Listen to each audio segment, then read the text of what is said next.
안녕하십니까? 주식 전략 도깨비 헬리입니다. 25년 9월 8일 증시 전략 올려드립니다.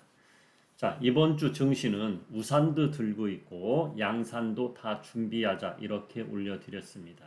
자, 우산이 뭡니까? 야, 비가 많이 올 것 같아. 우산을 들고 가야 되는데. 그렇죠? 양산도 준비하자. 양산은 해가 뜰 수도 있으니까. 그렇죠? 자, 금요일 날 미국 고용지표 발표를 했는데 고용지표가 아주 안 좋게 나왔습니다. 고용지표 쇼크가 나왔죠. 그런데 지표가 안 좋으면 지난주 목요일에도 미국 증시 이것저것 요즘에 지표 발표를 많이 하는데 지표가 안 좋으면 금리 인하 기대감이 오히려 오를 수 있다. 그렇게 됐어요. 그렇죠? 목요일 날. 그런데 금요일 날은 고용 지표가 안 좋게 나오니까 갭상승이 나왔어. 역시나 야 금리 그럼 비 커다는 거 아니야? 두 단계 내리는 거 아니야? 그러면서 갭상승 시작을 했는데 장중에 급락이 나오더라고. 전 새벽까지 계속 지켜봤는데 장중에 급락이 나오더니 그런데 장 마감까지는 또 잠도 자야 되니까 장 마감까지는 안 보고 일어나 보니까 또 아래 꼬리가 아주 길게 남겼어. 중간에 다 끝났어. 오르지도 내리지도 결과적으로는 하락은 했지만 아래 꼬리가 길게 마감이 됐다는 얘기야. 변동성이 컸다는 얘기야. 그러니까 고용 지표가 아주 안 좋으니까 최고점을 만든 미국 증시가 이제 차익물이 쭉 나오니까 내려도 갔지만은 또 많이 빠지니까 또 매수도 들어오더라. 변동성이 강하더라. 이렇게 알려드리겠습니다. 잠시 후에 미국 증시 한번 볼 거고요. 자, 코스피도 그래서 위에 글을 올려드렸잖아. 우산도 준비하고 양산도 준비하자. 자, 코스피 3250을 넘어가야 또 3300으로 갈 거 아닙니까? 그런데 3250으로 가는 길목에 3210이 강한 저항선이야. 3210. 자, 지난주 우리 증시 목요일, 금요일 계속 보합권에서 마감만 됐단 말이야. 그렇죠? 자, 3210을 못 넘어가더라고. 거길 넘어야 되는데 거기에 무엇이 있기 때문에 못 넘어갈까? 그것을 한번 볼게요. 자, 삼성전자 오늘 최고 중요한 하루입니다.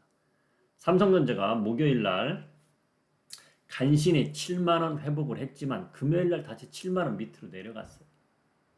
하이닉스는 잘 갔는데 삼성전자는 못 갔단 말이야. 그리고 이번 주에 목요일 날 선물 옵션 동시 만기일이 있어요.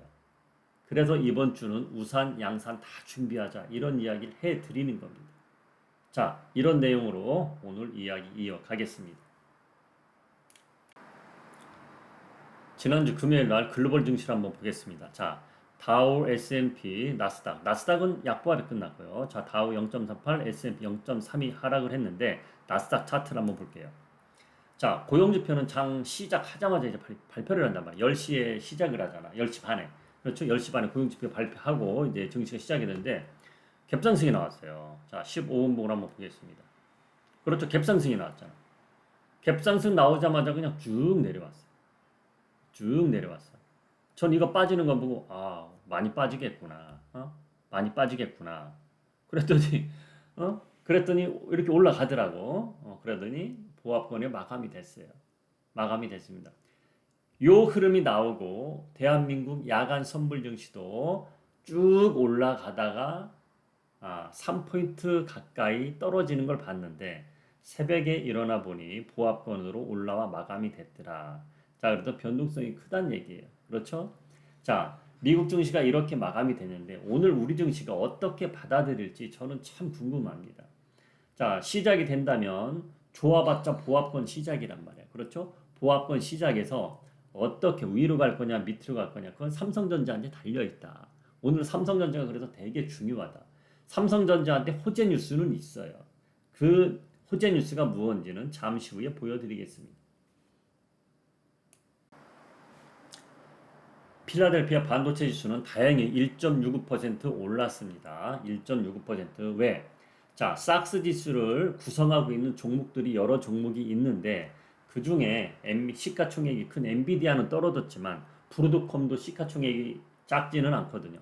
브로드컴이 괜찮게 올라왔고 나머지 종목들 TSMC 등등 그런 종목들이 괜찮게 올라왔기 때문에 필라델피아 반도체 지수는 올라왔어요. 자, 브로드컴 한번 보겠습니다. 브로드컴이 장중에 최고 13%까지 오르더라고요. 그런데 윗골이 남기면서 이렇게 9% 음봉으로 마감이 됐어요. 자, 9% 올랐는데 자, 실적 때문만은 아니고 자, 브루드컴은 어떤 뉴스가 나왔는지 한번 보겠습니다.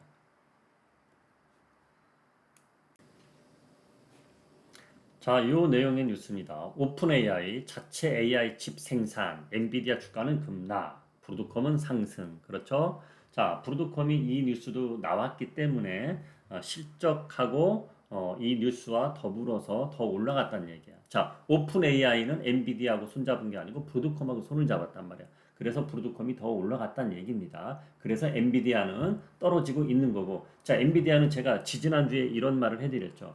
자, 엔비디아 실적은 좋았지만 중요한 거는 자, 성장 계속 쭉쭉쭉 커야 되는데 사람 키에 비유하자면은 중학교 중학교 3학년부터 고등학교 2학년까지 계속 컸어.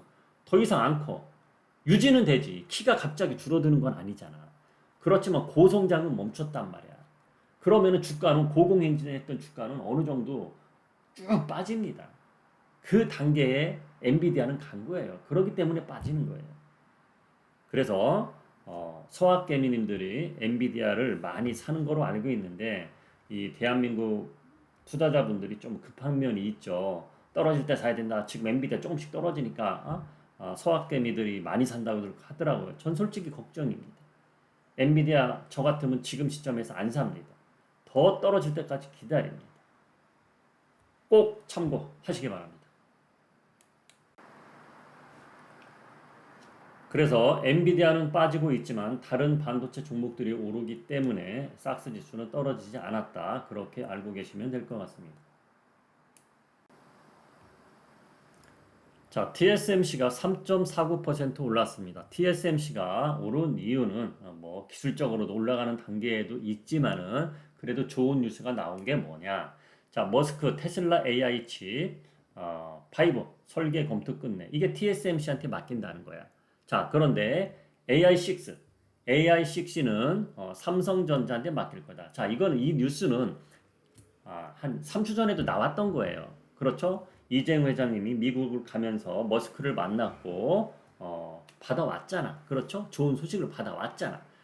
그렇지만 이 좋은 소식은 중간중간 나오면 그때 또 올라가는 흐름도 있으니까 기대를 한번 해보자는 얘기야. TSMC도 올랐듯이. 그렇죠? 자, 삼성전자에 맡길 AI6 칩의 기대감 이런 내용 오늘 그것이 적용이 돼서 7만 원을 다시 회복할지 그리고 우리나라 증시에도 3250 가려면 3210을 넘어야 되는데 삼성전자가 움직이지 않으면 가기가 힘들어요. 지난주 금요일에도 계속 시도를 하는데 하이닉스는 올라가지만 삼성전자가 못 올라가니까 그 고개를 넘어가지 못하더라고요. 그래서 삼성전자가 오늘 이 뉴스 기대감에 올라갈지 중요한 하루다. 그래서 삼성전자 오늘 최고 중요한 날이다. 그렇게 올려드린 겁니다. 자, 그래서 금요일 날 미국 증시는 3대 뉴스가 모두 하락은 했어요. 그렇지만 아래 꼬리가 길기 때문에 그것도 반영은 되지 않을까 기대를 한번 해보는 거고, 자, 닥스 지수 등 유럽 증시도 모두 파란불입니다. 자, 독일 증시가 지난주 화요일인가 수요일 날 2% 넘게 빠졌죠. 그렇죠? 그렇죠. 화요일 날 2% 넘게 빠지고 중요한 자리에서 급락이 나왔어. 그리고 수요일, 목요일 반등이 질금질금 나왔지만 금요일 날 다시 미끄러졌어. 그렇죠? 그래서 미국 증시나 독일 증시나 오늘 밤 또 화요일 밤 그렇게 이틀이 되게 중요하다. 여기를 지지해 주느냐 그게 중요한 겁니다. 그래서 지금 미국 증시나 독일 증시, 유럽 증시를 봐도 야 이거 중요한 구간이네. 그렇죠. 내가 현금 있는 걸 적극적으로 어디에 막 투자하기가 부담이 간다는 얘기야.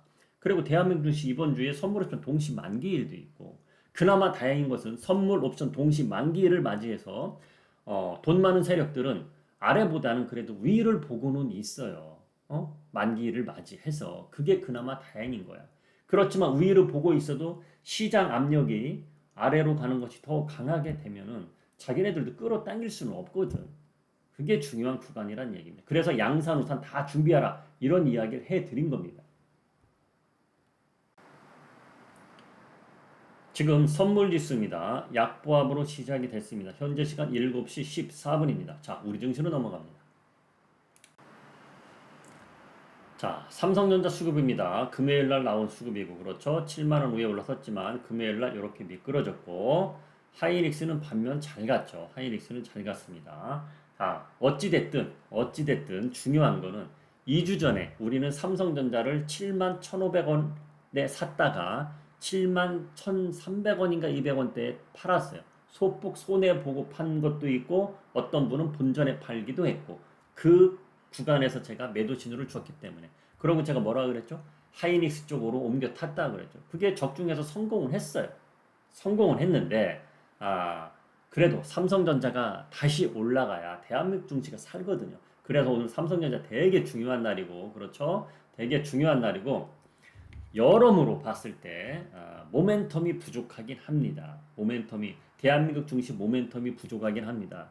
자, 구윤철 장관이 주식 양도소득세 이번 달 안에 최종 마무리 짓고 발표를 하겠다. 그런 뉴스가 주말에 나왔어요. 그건 9월 달에 나올 거 다 알고 있었잖아. 그렇죠? 다 알고 있었는데 어떻게 나올지 만약에 현안대로 50억 그대로 하겠다 하면은 일시적인 효과가 나타날 수 있고 근데 만약에 50억을 안 하고 다시 그냥 10억으로 하겠다 등 20억을 올려도 아무 효과 없어. 50억이면 50억이지 아무 효과 없어. 보통 신뢰는 이렇거든. 그렇기 때문에 하락이 나올 수도 있단 말이야. 그래서 이번 달에 한다는데 이번 주에 될지 다음 주에 될지 그게 모른다는 얘기야. 그렇죠? 그래서 늘 양산 우산 준비하고 있어야 된다는 얘기입니다. 만약에 이번 주에 나온다면 선물 옵션 동시 만기까지 있고 뭔가 이렇게 매칭이 된다면 좋은 쪽으로 매칭이 되면 위로 가겠지만 둘 다 아래로 가는 방향으로 나온다면 쭉 빠질 수가 있다는 얘기야. 일시적으로. 우리나라 증시가 최근에 연일 급락 나가는 패턴은 없잖아. 일시적으로 쭉 빠져도 또 올라오고 이런 박스권 장은 이어지곤 있지만 그래도 한 번쯤 빠지게 되면 그렇죠? ETF 하시는 분들은 잘 알아들으시란 얘기입니다. 그래서 곱버스든 레버리지든 어느 한쪽 이건 도깨비밸류가 벌써부터 이야기해드렸잖아. 어느 한 방향으로 몰빵하고 있으면 안 된다고. 어? 늘 제가 이야기해드렸어요. 그 이야기를 잘 들으시란 얘기. 시그널이 중요한 거예요. 여기저기 뭐 고용지표 나왔다 뭐 그런 뉴스 많이 보고 뭔가 시그널을 줘야 될 거 아니야. 마이크 잡은 사람이 시그널을 안 주면 뭐해? 그렇죠? 저는 시그널을 늘 드리잖아. 어? 시그널 지금 여기까지 12분 동안 말을 했는데 시그널 준 게 뭡니까? 내가 주머니에 있는 돈을 함부로 막 투자하면 안 되겠구나. 종목 수를 늘리면 안 되겠구나. 이게 시그널이야. 그게 중요한 겁니다. 자, 마지막으로 이 뉴스. 자, 이게 호재 모멘텀입니까? 악재 모멘텀입니까? 악재 쪽에 가깝죠. 그렇죠? 자, 다들 내용은 아실 겁니다. 그렇죠? 그런데 석방이 될 것 같다. 이제 그렇게 뉴스는 나오고 있는데 중요한 건 석방이 되고 나서 다시 공장에 가서 일을 할 거냐. 그게 아니란 얘기야. 추방이란 여기 단어도 어딘가에 있을 겁니다. 니네 한국으로 돌아가라. 이 이야기거든. 응? 이 이야기거든. 이런 뉴스도 좋은 뉴스는 아니다. 그렇죠? 자, 그래서 이번 주는 우산, 양상 다 양손에 하나씩 들고 준비를 하자. 이렇게 이야기해 드리겠습니다. 그러면 들고 있는 현금을 써야겠어요? 아니잖아. 그렇죠? 그걸 꼭 알고 가자는 얘기입니다. 오늘은 여기까지 하겠습니다. 지금까지 주식 전략 도깨비 벨리였습니다.